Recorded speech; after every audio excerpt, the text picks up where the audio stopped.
está con nosotros el ingeniero José Blandón Castillo. Buenos días, Fernando. Buenos días. Buenos días a toda nuestra audiencia hoy lunes. Oiga, qué clase de historia nos ha brindado ustedes. Rescato dos temitas ahí de su planteamiento. Hoy es el Día Mundial del Ambiente. Del ambiente. Y este es un tema que cobra importancia mundial.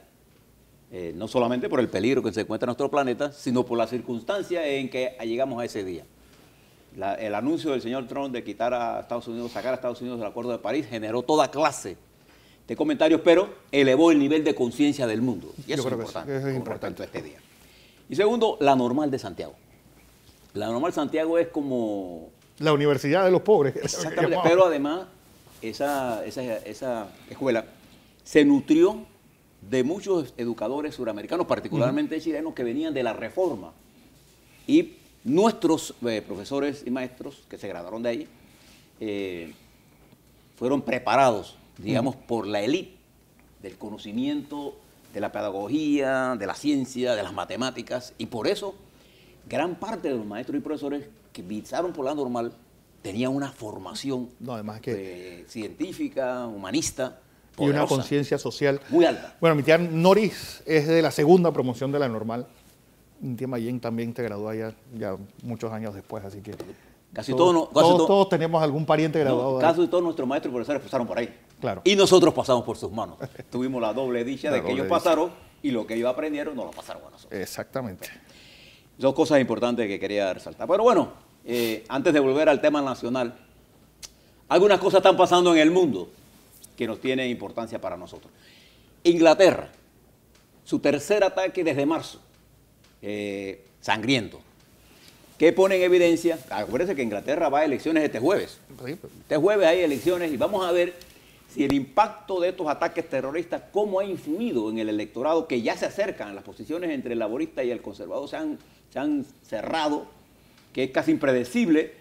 No es quién va a ganar, sino casi seguro que va a ser muy difícil para la señora primera ministra obtener una mayoría absoluta que le diera el poder que ella quería y no tener que negociar con el Parlamento la salida de Inglaterra de la Unión Europea. Todo eso, lo que pase el jueves, podrá ser incluso de mayor impacto en la vida política de Inglaterra que los ataques terroristas. Inglaterra es un país formado, no se engañen en eso, y estoico en esto del ataque. Recuerda que en la Segunda Guerra Mundial Hitler hizo de Inglaterra el ataque fulminante, permanente, sistemático, y ellos resistieron. Es un país formado por hombres y mujeres que están acostumbrados al ataque y a la defensa. Así que, otra cosa importante, Brasil, en medio del tumulto que hay político, ayer escuchaba al presidente Lula en un discurso que estaba dando al clausurar el Congreso del Partido de los Trabajadores y decía que los fiscales lo estaban acusando a él por 32 millones por un apartamento y no había ninguna prueba que dijera que él tenía en sus cuentas dinero mal habido. O sea, en Brasil, igual que en todos los países del mundo, nuestro continente, sobre todo sus desarrollados, la justicia es parte de la lucha política y eso es malo. También el Mediano Oriente, como le señalaran aquel principio, Guillermo les dijo, párase en el mapa. Bueno, eso es una especie de caldera del diablo. Ahí todo está en conflicto, todo está en conflicto. Ya se cerraron el espacio aéreo de Qatar, para Qatar en muchos estados, y esto ha traído un replanteamiento de quiénes son los que realmente están apoyando el terrorismo. Y no aparece Siria. Mire la curiosa. Ni Irak. Ni Irán. Entonces, esto lo está dando una idea a usted de cómo se está manipulando eso y el desastre humanitario que eso crea y la presión que crea política en Europa y convierte a Turquía en un paso importante. Y por eso le están permitiendo a Erdogan tantas cosas. Pero vamos al plano nacional, ¿le parece? Hombre, don Fernando, usted que es periodista y que está en contacto con la gente, mire esto del viaje del presidente Varela. Yo aprendí con periodistas cosas como la siguiente, por ejemplo. Si un perro muerde a un hombre, eso no es noticia. Pero si un hombre muerde a un perro, eso sí es noticia. ¿Le parece? Bien. ¿Qué es lo que digo con esto? Que el presidente viaje no es noticia. Que viaje a ver un juego tampoco es noticia. Pero que viaje sin que nosotros lo sepamos a ver un juego, eso es noticia. Entonces, ¿qué tiene que hacer uno? Hombre, informe que el presidente va de viaje, a lo que sea. Él tiene el derecho de salir, informar, tiene el deber de informar que va a lo que sea, a ver un juego, a ver el médico, a ver sus hijos, a coger un fin de semana, a donde quiera. En el planeta Tierra te puede ir donde usted quiera. Pero tiene que informarlo. Nos informamos clandestinamente y entonces las especulaciones. Porque para ver un juego de la Champions, usted no llega de que voy a llegar a un juego de la Champions o una final de béisbol o la vendida desde hace... No, eso está vendido. O sea, no es que yo llego ahí de que yo soy el presidente de Panamá y voy a comer. No. Eso ya está vendido a menos que alguien me invite y me dé un palco ahí y yo entro. Eso también no tiene mucha importancia. Lo que deben darse cuenta los que manejan la comunicación del Estado en Panamá, el nivel de, digamos, de atención y de malestar que existe en el país. Fíjense ustedes lo que pasó con las cirugías que se pagaron al jefe del Consejo de Seguridad y a otras personas, a Weaver de la Asamblea, y las crisis que generó de comunicación. Pero ellos pensaban que como ya eran transparentes lo habían publicado y ya con eso. No, mire el nivel de disgusto que eso generó. Y al final se tomaron decisiones que todavía siguen afectando a la Caja y al Ministerio de Salud. Entiendo que hasta ahora se han operado 20 personas. Al ritmo que van, asumiendo que la puedan aumentar a 100 por semana, por 52 semanas, ¿cuánto serían? 5.200, les tomaría como 3 años. Ponerse al día. Sin operar a nadie nuevo. O sea que vamos a tener viejos. O sea, lo que le quiero decir con esto es, ellos deben entender el nivel crítico en que se cuenta la opinión pública con respecto a lo que haga el presidente. Pero además, si ustedes tienen alguna duda, hombre, observen el nivel de credibilidad que tiene el gobierno y dos, el índice de gestión del presidente, que se miden por los grados de insatisfacción que la sociedad tenga, no tanto por lo que haga el presidente, sino por lo que dice y lo que no nos dice. Cuando uno tiene ese escenario, uno tiene que ser precavido. Hombre, si va a viajar y tiene el derecho a viajar, y va a hacer lo que sea, dígalo. Y se acabó. Ya no habría ninguna noticia de ninguna clase. Ya. Pero no subestimen a la opinión pública, ni comiencen a burlarse de que, bueno, es que están molestando. No, sí, es que la gente está molesta, pues. Y tiene razón para estar molesta. Ahora les voy a explicar por qué. Fíjense, por ejemplo, en los casos judiciales que estamos manejando. Fíjense, le voy a dar una listita, ahí que hice una listita. Nosotros estamos pendientes esta semana del acuerdo que la Fiscalía Panameña, el Ministerio Público, debe llegar con Odebrecht. Escuchaba a un oyente decir que la fiscal nuestra, la procuradora, no tiene que tener acuerdo con Odebrecht, sino con los fiscales de Brasil. No, eso no es así. Y déjeme explicarle, esto es lo legal. A usted le puede gustar o no, pero esos son los hechos jurídicos. La Fiscalía de Brasil, el Ministerio Público de Brasil y todos los fiscales que investigan el caso Lavallato llegaron a un acuerdo con Odebrecht, igual que con otras empresas. Ahora vamos a declararnos con Odebrecht, que es la que nos interesa. En ese acuerdo con Odebrecht de las fiscalías y del Ministerio Público de Brasil se establece que aquellos países que requieran de la asistencia del Ministerio Público de Brasil, en este caso en particular, deberían llegar a acuerdo, para tener acceso a la información, deben llegar a acuerdo con Odebrecht. Okay. Para respetar lo que ya se firmó. O sea, no es que el Ministerio Público y el Ministerio Público de Brasil lleguen a un acuerdo sin Odebrecht. No, tiene y pasa por un acuerdo con Odebrecht. Eso está establecido por la Fiscalía de Brasil, no por la Fiscalía Panameña. De manera que los países que han tenido acceso a la información de Odebrecht es porque llegaron a un acuerdo con Odebrecht respetando lo ya acordado por la Fiscalía brasileña y Odebrecht, en que, entre otras cosas, le da una especie de no judicialización de los ejecutivos de Odebrecht en el país en la que se cometieron los delitos. Así es que ha pasado, no nos engañemos en esto ni pongamos más cosas que no son ciertas. Entonces, hoy estamos esperando cuál va a ser el resultado de esto. Pero también hoy está pendiente el resultado de la fianza, de la apelación de la fianza de Ricardo Francolini y de Jason Pastor. Jason debe ya consignar la fianza entre hoy y mañana. Claro, pero estamos pendientes de eso para que vean ustedes los casos que están pendientes en el pipeline. El caso del helicóptero. La Corte admitió un amparo de garantía presentado por la defensa del presidente Martinelli, y al admitirla tendría que tomarse algunas decisiones judiciales con respecto al retorno de eso. Estamos esperando qué va a pasar con eso. Estamos viendo, por ejemplo, la citación de José Domingo Arias, que va a ser hoy, ¿no? Estamos viendo la posición del controlador de la administración. El procurador de la administración. Bueno, el procurador de la administración, donde hace duras críticas a las auditorías del Contralor, tal como lo explicamos nosotros, eso no son auditorías. Y que la procuradora dijo que se retornaban a la fiscalía, a la Contraloría, para que realmente fueran unas auditorías forenses.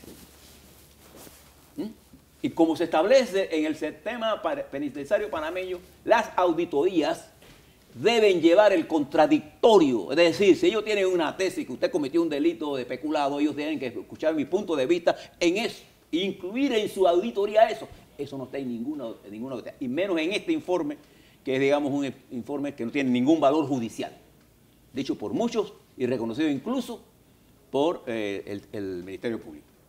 Fíjense todas las cosas que están en el pipeline, en la línea, con respecto al problema judicial, amén de los otros temas, ¿no?, que se están desarrollando, y amén de toda la gente que está detenida por procesos judiciales inconclusos. Hay gente que está detenida a pesar de que el Ministerio Público ya culminó su fase porque un juez no firmó tal cosa. Y entonces hay una presión sobre los jueces que ya comienzan a tomar el camino de entrar a la justicia. Yo quiero exhortar al órgano judicial para que lleve la tranquilidad y devuelva un poco la credibilidad a la justicia panameña, actuando en derecho. Cuando un juez se pronuncia sobre un tema sin entrar al fondo porque la forma fue afectada, él no está diciendo que usted es inocente o no, porque además no lo puede decir. Eso tiene que pasar por un proceso. Igual que los fiscales no pueden asegurar que se ha cometido un delito hasta que eso pase por un proceso total. Bien. Mire todo lo que da. Entonces, cuando usted va a decidir algo que tiene que ver con comunicación y afecta al presidente, usted tiene que ver el escenario. Y fíjese, únale a esto el estado de ánimo de la población. Vamos a recordarle a los amigos de comunicación. Fíjese lo que pasó con el Metrobús este. Un elemento de asalto. Pero la gente en Panamá, cuando habla de seguridad, le preocupa el robo a mano armada, el tranque. Hasta el tranque es un problema de seguridad para uno. Los problemas de salud son problemas de seguridad. Usted llega, después que hace un viaje de 3 horas, llega allá y no hay medicina. A ver. Entonces, todo tiene que ver cómo el lector interpreta la seguridad. Entonces, hay un nivel de molestia en la sociedad panameña por los problemas de seguridad real. Y eso se impulsa más cuando ellos miran actuaciones de los altos ejecutivos que hacen cosas que ellos y nosotros no podemos hacer. Por ejemplo, que el presidente vaya a ver un juego, está bien, pero él puede verlo porque yo no lo veo. Entonces la gente comienza a pensar tonterías. O a desahogarse. Como no tenemos desahogo, no hay estructuras políticas que nos permitan debatir todas estas cosas, entonces la gente tiene como una tapadera, la presión. Y esa tapadera de presión se ha vuelto ya casi prácticamente intolerante. Por más pequeño que sea el incidente, es capaz de derramar el vaso.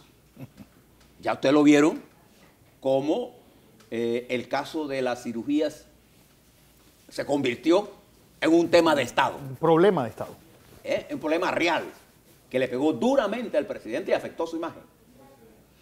Y como, por ejemplo, este viaje, que fue otra cosa sencilla, porque los presidentes no son ciudadanos comunes, son el primer trabajador del Estado, son funcionarios públicos, todos los ojos están puestos para bien o para mal. Al que no le guste eso, entonces no se meta a esto.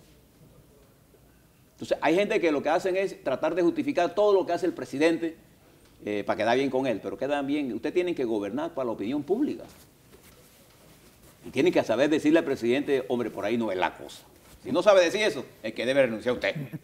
Si usted es ministro de Estado y no es capaz de explicarle al presidente que sus políticas están equivocadas, entonces usted no tiene el rango de ministro. No tiene la jerarquía, porque usted puede tener rango, pero no tiene jerarquía, o sea, la capacidad que tenga uno para poder hacer valer su punto de vista. Y si no, hombre, coja su puesto y ponga otro. Claro. ¿Le parece? Pero fíjense, yo les prometí a ustedes que yo iba a estudiar las reformas electorales. No es mi intención agotarlas hoy, pero fíjense lo que le voy a decir de lo que encontré en las reformas electorales. Me he leído, ahora, cuidadosamente las reformas. Y como consecuencia, tengo una opinión de las reformas electorales y tengo la experiencia de haber participado en la elaboración de algunas de estas reformas en otros periodos y conozco la legislación electoral, no conocía de las reformas. Voy a decirle algo de carácter general. Cuando usted lee el paquete de reformas nuevas, usted se da cuenta que en ese paquete de reformas electorales hay grandes vacíos que por la prisa de tener una reforma electoral han quedado sin resolver. Por ejemplo, ¿y esto qué hace? Hace que el Tribunal Electoral ahora, por la vía de la regulación y, digamos, de establecer las normas para regular la ley, va a tener que complementar lo que ahí se aprobó. Pero hay cosas que no pueden ser reguladas por reglamentos. Entonces hay que volver a revisar esa ley electoral porque tiene muchos vacíos peligrosos. Es más, los partidos que aprobaron esas reformas en la Asamblea han puesto el tutelaje final de todo el proceso excesivamente en manos del Tribunal Electoral.